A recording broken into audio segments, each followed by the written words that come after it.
Hi everyone, it's so great to see so many familiar faces from so many different orbits. Julia and I both live here in Cincinnati, and so it's really lovely to have our folks come together and then have so many supporters from the Lloyd. Yay. Hello everyone, my name is Julia Orquera Bianco. As it was mentioned, I live and work here in Cincinnati. I was born in Argentina and migrated to Mexico before establishing my home here in 2016. And by here I mean the US. I am an artist and an ecologist. I'm based in Cincinnati. I am also an educator at UC-DAP, and I have my studio and I love plants. Let's just leave it at that.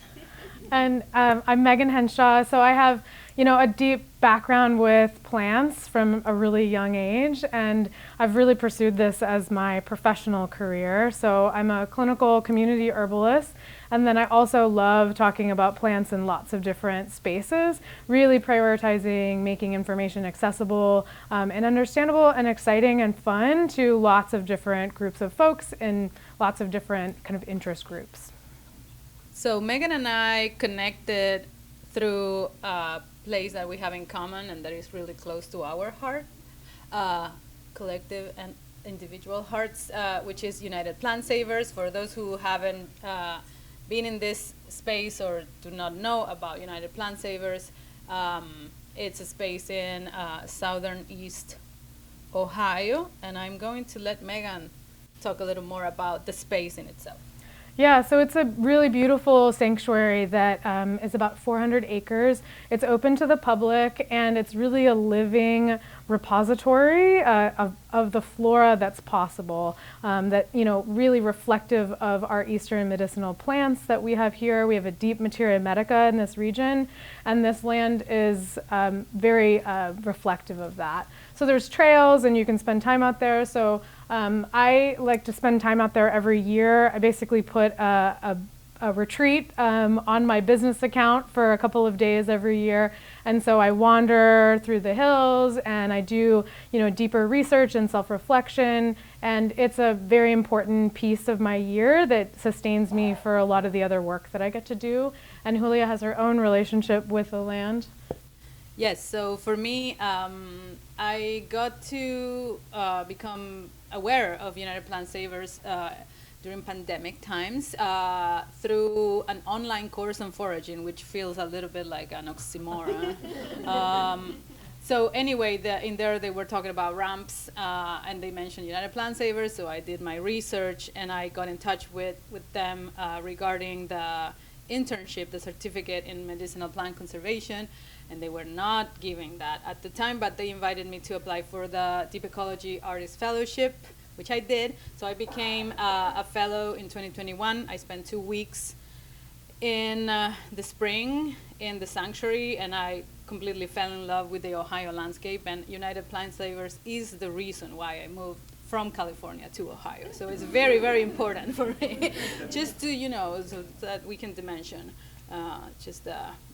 my investment in that space. And the following year, when the doors started to open a little, I did the certificate in medicinal plant conservation there. Yes. Oh, and we connected through Chip Carroll, who's the plant sanctuary steward on the land. So I spend time out there every year. Julia spent a bunch of time out there over the years, and Chip realized that we were both living in Cincinnati, and he thought that it would be good for us to connect. And we basically hit it off right away. So, yeah. So we're going to be talking about an herbal zine today. So I just think it'd be helpful to kind of break down the basics of what a zine is. Some folks I'm sure can be very familiar with that in this room. There's people that I see right now that are producing their own zine. It's a really accessible format. So often they are 8.5 by 11 sheets of paper, sort of folded in half, stapled in the middle, or sewn. But you have a lot of different varieties in format. This is one of my favorites. It's shaped like a pizza that opens up and has a story as part of it. But you have, some that are super tiny, and they open up like a little book. You have other ones that are more of an accordion style. But I really ask people to come up and check things out afterwards, because there's a lot of really cool different types of zines. So they're really inexpensive to print. So if you have a typewriter, if you have access to a library card, if you have pencils and pens and markers and paper, then you can make your own zine if you want. So we love zines in kind of like the DIY scene because they're so inexpensive to make. And our zine is about Flora's daughters, right? So that's a regionally significant medicinal plant zine. So we're talking about modern herbalism as well as botanical illustration and the history of women in the field of botany. So this is, an interdisciplinary collaboration between Julia and I. It's also a collaboration between the two of us and the archive that's held in this amazing building. So the Lloyd Library, you all probably know this already, but this is the largest repository of botanically related books in the Northern Hemisphere. So when I was doing research in London, there were books that I could only find here in the Lloyd. There were really obscure pieces of paper from the 1700s that I emailed Erin, one of the awesome librarians here, and she scanned it and sent it over to me. So, this is a huge, very world-renowned space, but in Cincinnati, there's a lot of folks that have driven by this building for 40 years and never thought twice, Okay, so Meghan and I decided that we wanted to make this project of the zine together, and for the purpose of that mainly, we applied for the fellowship at the Lloyd. And finally, we started, this was a very long process, but we started around October last year. The fellowship involved 2 months of research on site. The books need to be researched here at the Lloyd. And let's see. Well, Meghan, if you want to talk about just that little sentence there. Yeah, so I looked at predominantly eclectic medical texts. So the eclectic doctors were the precursors to naturopathic physicians. They are a deep piece of our American herbal history in this country. And they were so rooted here in Cincinnati. So 1800s, early 1900s, you had a lot of incredible texts that came out of the eclectic medical field. And that's really where I looked predominantly. And then I also looked at contemporary herbal books published by women, written and published by women. And in my case, a lot of my practice as an artist involves cyanotype printing, in general is large scale. So I became really interested in the history of nature printing. I ended up orbiting towards cyanotype printing naturally, but also my research took me to a couple unexpected places. So I learned a lot about the history of women in botany, connected to the history of botany and the creation or formation of botany as a science, plus some botanical illustration that we'll talk about later. And we did Meghan and I decided to spend a lot of time together, even when our research and the time that we were dedicating to the research was different. We decided that we would try to schedule overlapping time. So basically we spent a lot of the time just showing materials to each other and having conversation and just sharing the fun things that we were finding along the way. I mean, as nerds in our own right, we were excited to look at the information just out of our own personal interest, but it made it much more enjoyable to do it with somebody else. And so we spent a lot of time in the back corner back here, looking at different books and then reading things out loud to each other. So it was a whole other kind of dynamic side of the project that we hadn't really necessarily planned, but was a lovely piece of it. So for my research, I mentioned that I focused on how eclectic doctors use medicinal plants and also how contemporary herbalists use medicinal plants. So our research really focused on 7 medicinal plants. So those include calendula, horehound, motherwort, sage, tulsi, tobacco, and valerian. And my reference books really reach back as far as 1828 from the Eclectics.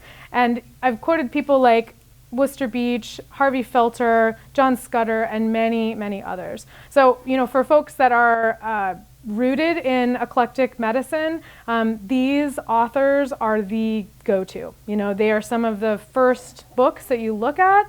And I've used these types of books in my research, working for herb companies and doing FDA compliance research. But it was a real treat to be able to dig into familiar books as well as new books that I had maybe read the authors from other things, but they had only referenced these books. So it was cool to spend time digging into those. And then some of the modern herbalists, just a smattering of the people that I looked at, included Mimi Hernandez, which was the executive director of the Herbalist Guild here in the States. Dr. Aviva Ram, so she's a medical doctor as well as a midwife and herbalist. And Karen M. Rose, who has the Sacred Vibes Apothecary in Brooklyn and wrote Spiritual Herbalism. And many, many others. So I loved looking at these herbalists and kind of comparing and contrasting how they use the herbs and how I think about how I use these same 7 herbs, with how the eclectics use them. So these resulted in short monographs. So monographs are just shorter articles that really kind of look deeply into a single plant. So I did 7 monographs. And they looked at the historical as well as current use, and then the sustainability concerns, any kind of safety issues, chemical constituents, so important plant compounds, and then also the cultivation and harvesting techniques for each of these plants. Because these 7 plants are all plants that I include in a seed mix that I offer as part of my products that I make, and they're all harvested from a medicinal herb garden that I've had the great pleasure to steward for the past 5 or so years in the Walnut Hills neighborhood. So this zine stands alone as a work that's of interest, but also if you have those seeds and you think like, great, I have horehound growing in my yard, and like, what do I do with it? How do I harvest the seed because I want to make more? Then you can look into the zine for that. So one of the main plants that I spent a lot of time looking at, because there's so much information about it, is tobacco. So even in the 1800s, the eclectics really were aware that this was a very potent medicinal plant. So they knew the dangers of internal use, and they opted for a lot of safer herbs, and they specifically talk about that in the text. So it has sedating effects, antispasmodic, and antiparasitic qualities, but it can come at great cost depending on the dose. So John King, in his American Dispensatory, which is this stunning tome up here, that is from the mid-1800s. So he talks about suggesting the infusion of tobacco smoke into milk or water as an enema for bowel obstruction and chronic constipation. So as you might guess, this would not be at the top of your list of things that you would try if you were constipated. But the leaves were also historically used topically because they knew that that was an easier way of using it, that there was less toxicity. So they were used topically for strangulated hernia. So think about that antispasmodic action. For scabies, so antiparasitic, right? And then smoke was used for spasmodic asthma. So there's lots of examples of old formulas back in the day. Before we had steroid inhalers, people would use herbal blends and they would smoke anti-asthmatic cigarettes. So, there's a lot of negative talk about tobacco. Definitely some of it is with good reason, but it really can overshadow the extensive historical and spiritual use throughout history. So Lucretia Van Dyke, she's a Southern herbalist. She wrote African American Herbalism. She uses tobacco smoke to bless other medicines and tools used in root work, which is a type of traditional medicine. And a notable book, which is super fascinating and very dense, a little bit of, light reading for the evening, probably it's not, but Uses and Abuses of Plant-Derived Smoke. So this is a more recent book. And, this book really kind of goes into kind of the commodification of tobacco and how, the commodification really shifted the use away from small scale and ceremonial use. And, now we know it predominantly in the global north as purely recreational.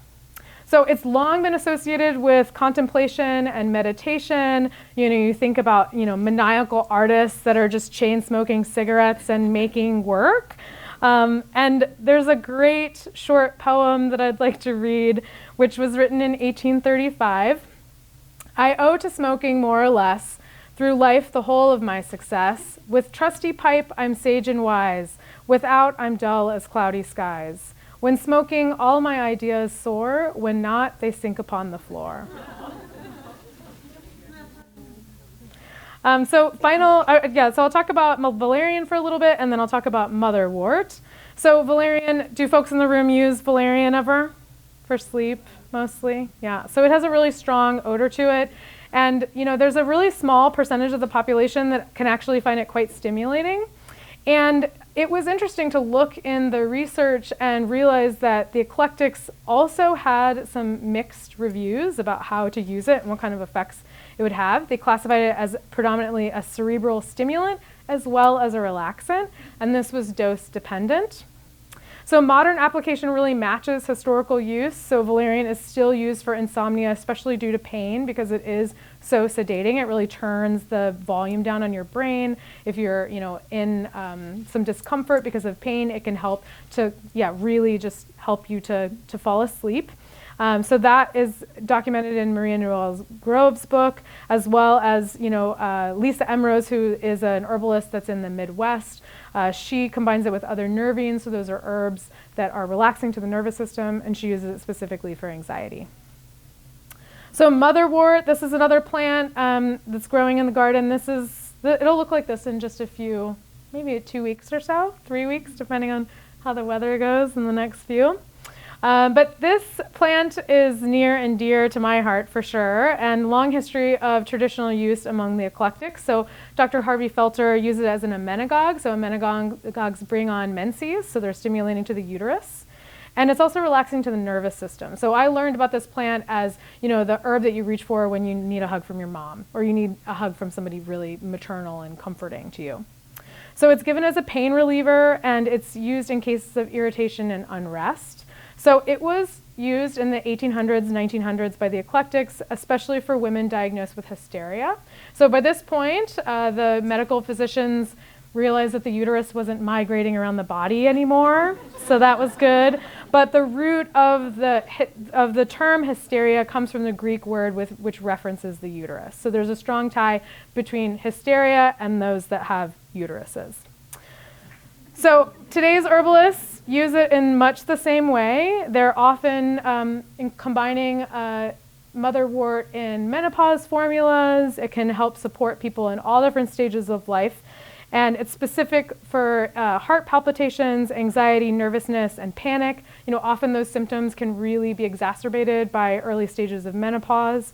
And so Karen M. Rose, she also uses it to brighten, soothe, and uplift in cases of heartbreak. Okay. Exciting. And if you come to this table, you will see, FYI, you will see some of the books that we use for the research, as well as the illustrations, the cyanotype, illuminated cyanotype prints that I made, which is something that I'm going to be talking about, as well as a little bit of the herbarium that we also talk about, and some elements of design here. Okay, in terms of my research, I was able to dive a little deeper on the history of cyanotype printing, and also Anna Atkins, who was a female author, like many other women in the history of botany, especially during the Enlightenment, so we're talking about 18th, 19th century, what we find is that, and I'll talk more about this in a couple slides, but what we find is women who are helping men do the work of botany by creating herbariums, so picking up specimens, drying them, pressing them, illustrating for them, sometimes discovering new species. And Anna Atkins was no exception. She was the daughter of John George Children, who was the director of the natural history, the zoology collection at the British Museum between 1822 and 1840. That's very, very specific, so I don't want to get it wrong. So Anna Atkins learned this technique from her neighbor, whose name is Sir John Herschel. And she decides that it is very convenient to have these and use them for algae. Algae, is that how you pronounce that? Okay, excellent. So she decides to make this incredible set of original prints, and she publishes, quote unquote, it wasn't that straightforward as it is now, the first photography book in the history of photography books. So this is kind of a big deal. I want to say it was in 1843. She also worked at the time in collaboration with a longtime friend, Ann Dixon, and between them two, in the span of 30 years, they end up creating over 10,000 cyanotype prints that then they were distributed as, and you put them together, you get the book kind of thing. And these are just some reproductions of this book that is from the Lloyd Library collection that is called Anna Atkins Blueprints. So she did this book on algae, and then she went into ferns. So it's fascinating, fascinating work. And for those who are not familiar with the cyanotype print or the cyanotype technique, is it's a way to create images from things that exist. So from these are directly used. I'm kind of blanking a little here, which is normal because I'm nervous. So you basically get these specimens, and then you create an emulsion with two solutions. This emulsion becomes photosensitive. That means that it's sensitive to the light.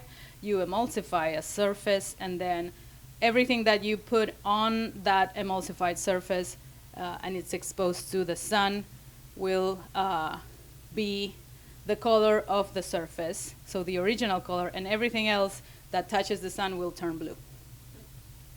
And it creates a negative. It doesn't necessarily create a positive. Like, we think about photography as this very, take a picture, that's the picture, but like the first photographies were not that straightforward. You create a negative, then you may create a positive. Anyway, let's continue before I get into a lot of trouble. Okay. One of the other women that came up in my research, and my way of doing research as the artist that I am is very unorthodox. So I will be reading about something, they'll be like, oh, who is this other person? So then I will ask Erin to pull, 5 other books for me, and then get in this like really weird rabbit holes. But Elizabeth Blackwell, it's a pretty fascinating story. So she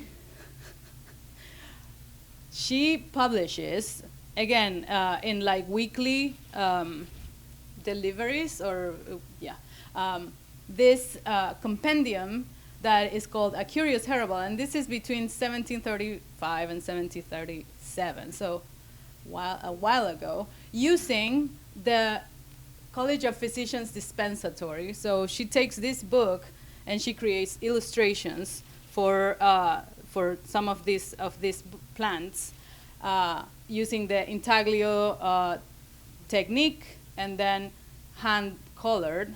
And basically what she's doing is she's creating this medical compendium for the use of herbs that you would have in your garden. Let's see. The garden in that time was a living classroom of applied botany. Yeah, so basically people would learn in the garden, and people would resort to the garden when they were, when they had an ailment. Let's see. Yes, and these are some of this is the how it looked, the cover of it, and these are some of the illustrations. Let's see. Good. See. And I'm going to mention a little bit about the title and how we came up with it, and then kind of thinking about, this is kind of a through line, at least in my research, I think we found some common ground in this as well. So Flora's Daughters is actually a reference to this book that is also here. I'm just gonna point you to these resources so that then you can spend some time in this table. This is a book by author Anne B. Steyer, and it's called Cultivating Women, Cultivating Science.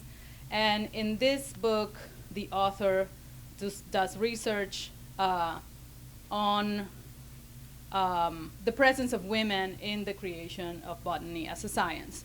And she coins the term Flora's Daughter to, as an example, or to give an image of these women who spend so much time in the garden talking about herbs, exchanging tips, and like creating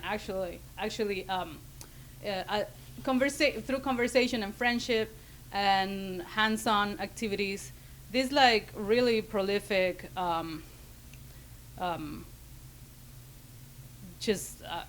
materials that then men will appropriate and put their names on in Latin. So so that was the thing. And during the Enlightenment, and forgive me if I start blanking or getting a little nervous because I am not a scholar, so it's a little difficult for me to be put in this position sometimes, but during the Enlightenment, what we have is women, as I explained, doing the work of collecting herbs, identifying new species, assisting in the drawing and the creation of content for these floras and all these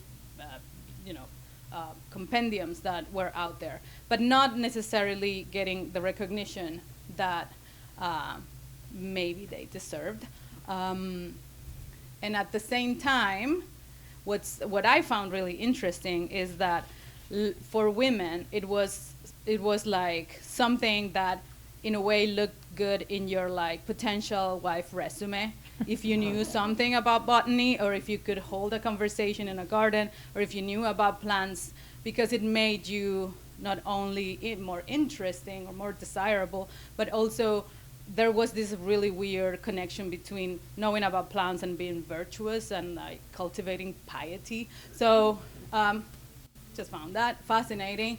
And then if we go back a couple centuries, what we find is that this kind of medicine that then becomes botany and other sciences was approached or was part of this collective knowledge that women held mostly.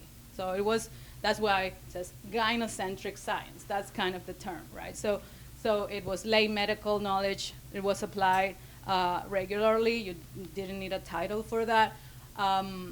And most of the people doing that kind of work were women.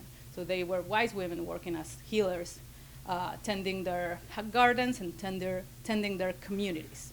And then with it says here, shift in style and authority by mid-18th century as male-linked scientific approaches rose. In here, I thought it was, maybe a little bit of like a wink to our artists in the room. We have two works that were painted, I want to say 18th, 19th century, possibly, don't quote me on that, but that's Claude Monet, and this is Edvard Munch. And these are both depictions of women hanging out in the garden. And if you look this up, there are so many. So it also really transpired into what it was like a theme in art history. Oh, I need to, okay. Excellent. I don't have much to say about this. These are just this is just documentation of some of the books that we used for inspiration. And to kind of find what was the kind of the flavor and the aesthetics that we wanted our zine to have. So this is a really beautiful cover, and then that's the inside of a book on botanical design. So ideas around symmetry and synthesis were really important.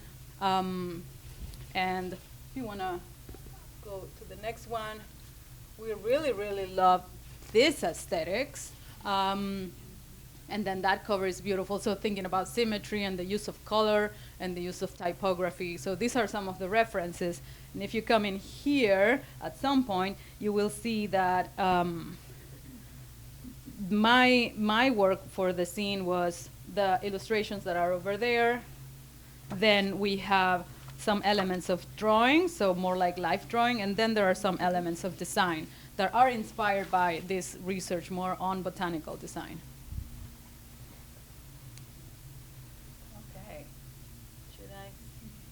Okay, yeah. Let's continue. So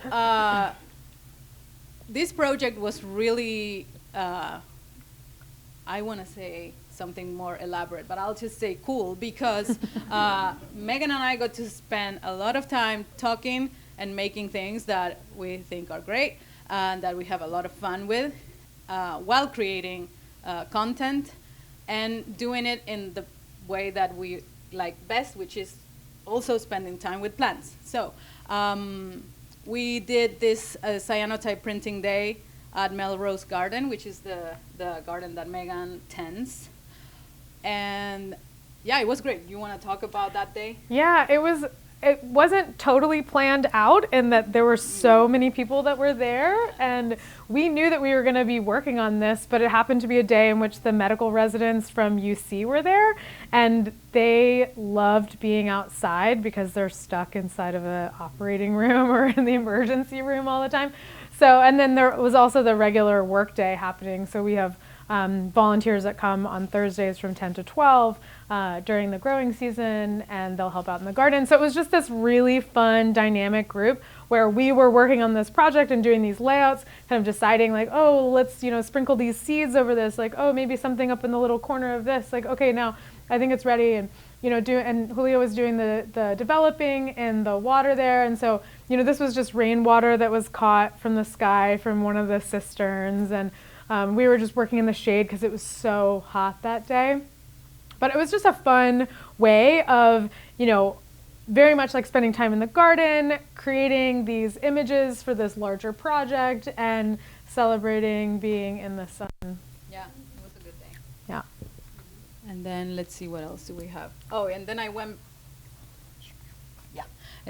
back later in the season and I collected some specimens, and then I dried them up and pressed them. So to have a reference then to create the design elements. And also, while I was at it, create my own Melrose Garden herbarium, I guess. Mm-hmm. Mm-hmm. Okay. So we're going to talk just about a couple of fun findings. So this literally is a picture of a secret press plant that I found in one of the books that I was checking out. But I'm going to talk a little bit about tobacco because that is so regionally significant here. So at the end of the Civil War, Kentucky really started to produce more tobacco. Up to that point, it was mostly focused in Virginia. Virginia grows a different variety of tobacco, but there's a really cool story about the origin of the burley tobacco variety, which is what's grown here, which is huge, these gorgeous, gigantic leaves. My family used to grow tobacco, and so this is an original receipt from the 1925 crop. And so this is for my great-grandfather selling their tobacco, and they got $56 maybe, something like that. 500 and something pounds. Oh, $39.70. So yeah, but this receipt was originally sold in Brown County, Ohio, and so Brown County was where there were some farmers that had run out of seed, and so they crossed the river to Kentucky. They got some seed that turned out it was burley tobacco seed. They grew it out, and the plants look kind of puny when you first grow them, and it's kind of yellow. And I grew some last year in the garden, and I had that same feeling where I was like, are these gonna make it? Like, what's happening here? But those original farmers, they thought that it was diseased, and so they destroyed that first crop. And then the following year, there were some other farmers that grew out a crop and transplanted 1,000 plants. And then it turned out that the tobacco was sent to the St. Louis Fair, and it won numerous prizes there because it has a different flavor to it than the Virginia tobacco and some of the other types of tobacco.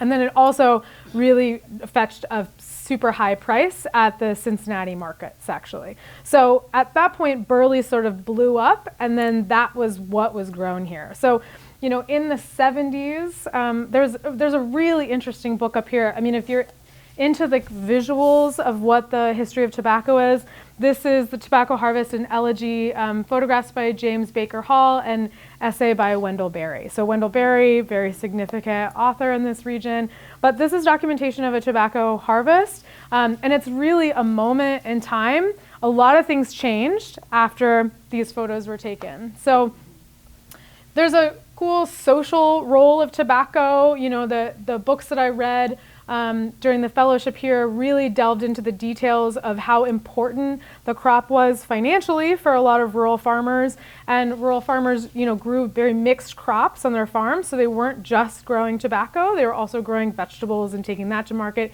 feeding themselves, putting things up, you know, for their community, for their families. But it was a huge piece of their, you know, especially like their income around the holidays. So because of the timing, you know, the crops have to be harvested in the summer, they have to cure. You know, if you've driven by old barns, especially 70s, 80s, you know, in this region, you know, you'll have a memory of seeing these tobacco crops hanging in these old dilapidated barns. They were a very big piece of the landscape in this region, and they allowed for the curing of tobacco because, you know, when you first harvest tobacco, it's bright green, and then you have to wilt it, you have to cure it, and then ideally, if you do everything right, the best tobacco quality of burley is the color of an old copper penny. So not a new copper penny, an old copper penny.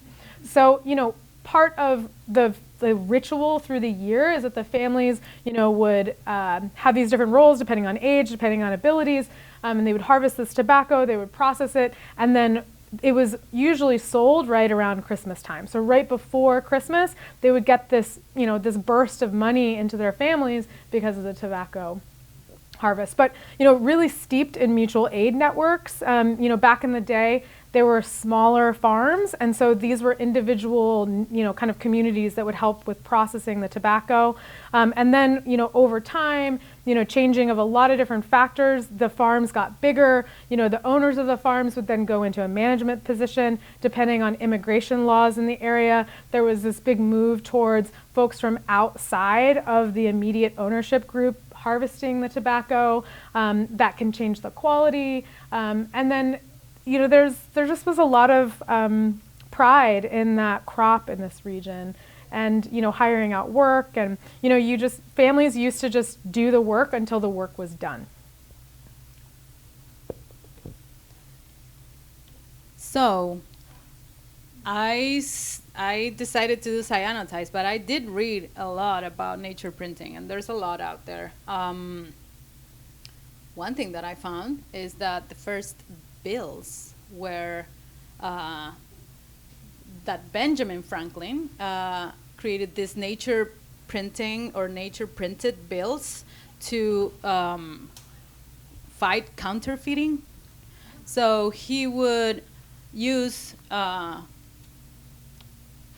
these are just some examples. They're pretty gorgeous, honestly. I wish our current bills looked like that. The process was secret until just a couple of decades ago.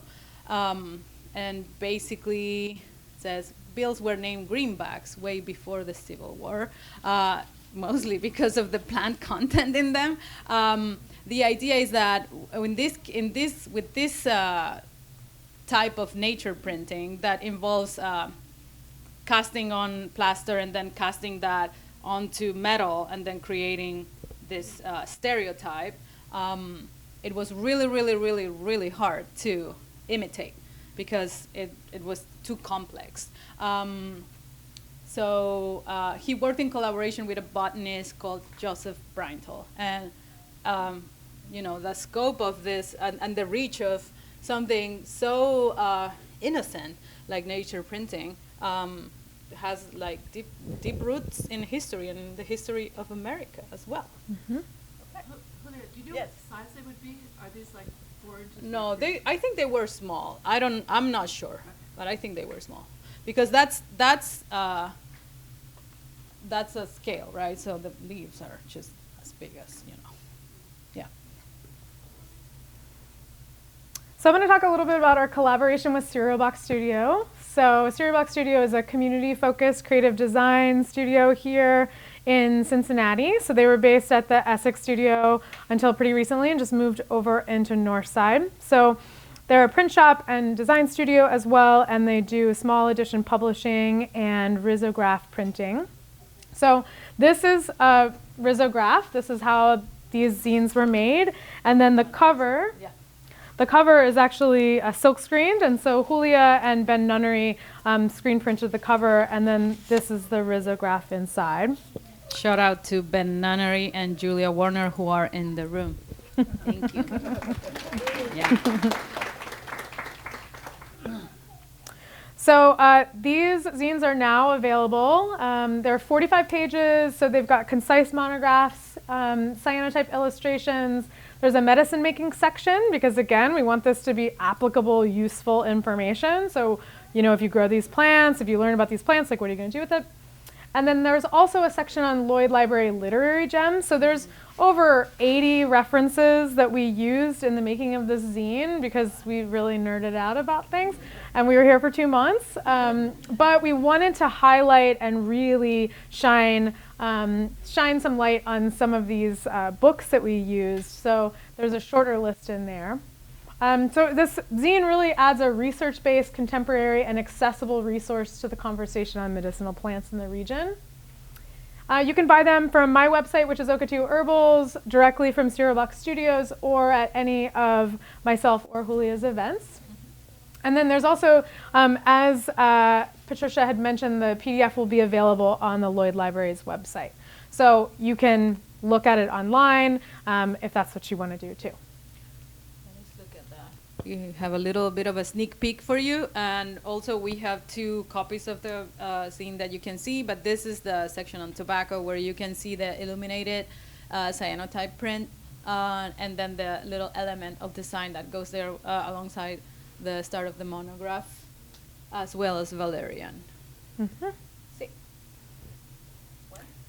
And then we've got some upcoming collaborative workshops that are going to be in the Melrose Medicinal Garden. So these are going to be called Under the Sun, Herbalism, and Nature Printing. So attendees will make their own cyanotypes, so they'll learn about the medicinal plants that are there. Julia will be doing a plant meditation that folks will be able to engage with, and it's an opportunity to see the plants in a living green classroom. So there's 2 different dates for that, Saturday, May 23rd and June 13th, and you can get tickets online on my website. Do you want to wait? Oh yeah, that's me. I was just looking at the next one. And then I've got some other events that are coming up. So Foundations and Herbalism program, there's 1 spot left, so that's an in-person herbal program. There's an introduction to herbal bathing, classes at the Walnut Hills Library, and a Grow Your Herbal Tea garden seedling starts and garden prep class that's going to be across the river. There's little handouts next to the door over there if you want to grab one of those handouts. There's an introduction to wildcrafting class that's going to be at the Boone County Library. And there's, garden work days, most Thursdays starting 5/21. And I don't have the capacity to plan ahead as Meghan does. I'm an Aries, she's a Capricorn, so there's that. But I do have an event coming up this Sunday, so if you would like to join me and my partner Cass, we are having a cacao circle, live music and community art making experience called The Sacred Fire. We will be really diving a little deep into the sacred feminine since it's Women's Day, and also calling in the energy of the fire horse because we really, really need that right now. Tickets are on Eventbrite. You can use this QR code or also look me up on Instagram. And we are going to be holding space at True Freedom Yoga, which is a recovery yoga space in Cincinnati. Great people doing great work. So if you would like to come, you're welcome. And we would just like to give some thank yous to Erin, Christine, Emily, and everyone at the Lloyd Library. It's been a real pleasure to work with you all and be supported by you all. Julia Warner at Serial Box Studio, thank you for everything. If I start saying thank you for each and everything, we'll stay here forever. So everyone that bought pre-sales, that was really amazing. And so we had about 40 pre-sales, and that really helped us out a lot, and also made us excited about getting this out in the world, because other people were excited too. Made us excited that you were excited about it. So we then got double excited. Ben, thank you for that wasn't even help. That wasn't really taking the lead on the screen printing, and it really inspired me to learn more about screen printing, and I want to talk about how that's going. Continue. The Walnut Hills Redevelopment Foundation and Gary Dangle. So the amazing work that Gary has done over the years. I wouldn't have been stewarding that land over there if it wasn't for him, and being supported by the Redevelopment Foundation has been lovely. And we would also like to thank our friends and just wonderful people, Chandra Frank and Mandy Hansen. We wrote an introduction that took so long that at some points in the process we were very lost. So we asked two people that we really trust and that are also really good with words to help us out. And the introduction is really a standalone piece. Mm-hmm. Yeah, it really contextualizes the project in a way that I think just nails it. And we really want to thank each other for our collaborative creativity. We get into these super focused working sessions where we're just this, okay, then that, well, we got to talk about this, and then that, and then that.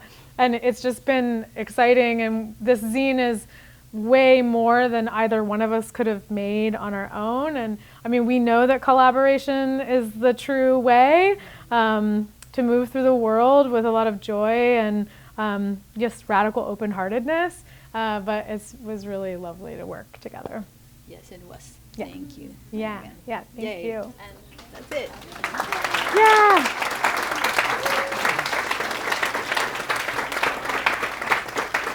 And if you want to follow us on Instagram, here's our QR codes. That's it. Did you want to take a few questions? Yeah, totally. Oh, yeah, we can do that. I'll run it around to people. I can project my voice now. Any questions? Oh, let's see. Do you want any water? Yeah, thank you. We're good. This is really for Megan. Have you done much work with indigenous people's use of medicinal plants? I always try to reference if the plants that I'm talking about, if they have been written about by indigenous authors where that's their cultural heritage, is using those plants. I always try to prioritize referencing those authors and really lifting up their work. So Robin Wall Kimmerer is a great example of someone that does a lot of work in that realm, as well as Mary Cisnet. Plants, let's see, I can't remember the exact name. Plants have so much to give us. All we have to do is ask is a great resource. There's so many authors that are out there, and so I always try to reference them if I can. Thank you.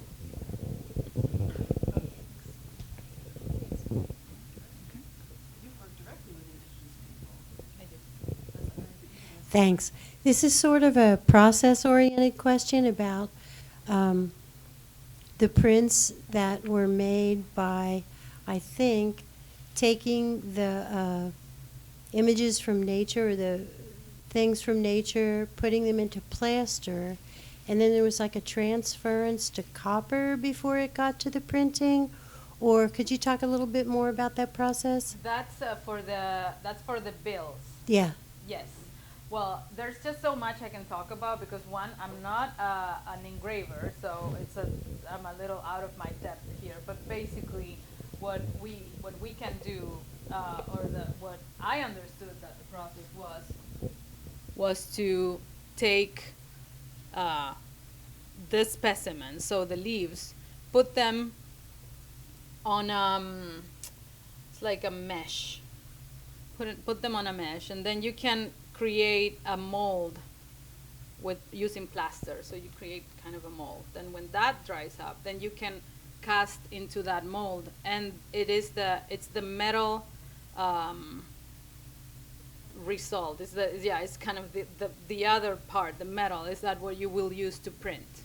And what that does is, what you have with that is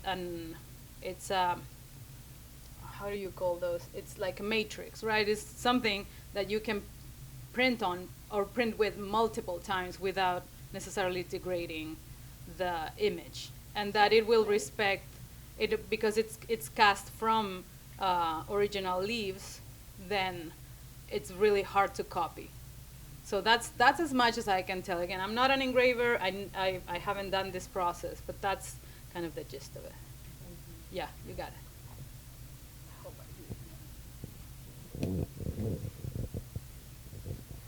Any other questions? Well, Meghan and Julia, thank you so much. This was absolutely wonderful. It was a joy having you here at the Lloyd. And one thing is, when you're a fellow or really connected with the Lloyd in any way, it doesn't stop when your fellowship is over. So we still continue to see them, and it's wonderful. We hope we continue to see you as well. I want to thank all of you for coming tonight. Our next program that we have seats left for is the story of tea, from leaf to cup, I'm sorry, and there will be a tea tasting at the beginning of it, and that's March 18th. And as I said, there are a few seats that are still left for that. You can find more about our upcoming programs at our website, on social media, and there are some postcards at the back of the room. So a number of ways you can find and sign up early, because as you can see, these programs are really popular. And speaking of these programs, they are supported by members of the Lloyd Library and Museum, and I see quite a few members here in the audience. So for members and donors here, thank you very much. And if you're not a member, I encourage you to join. You can find out more information on our website or from us here tonight. Thanks a lot. Hope to see you next time.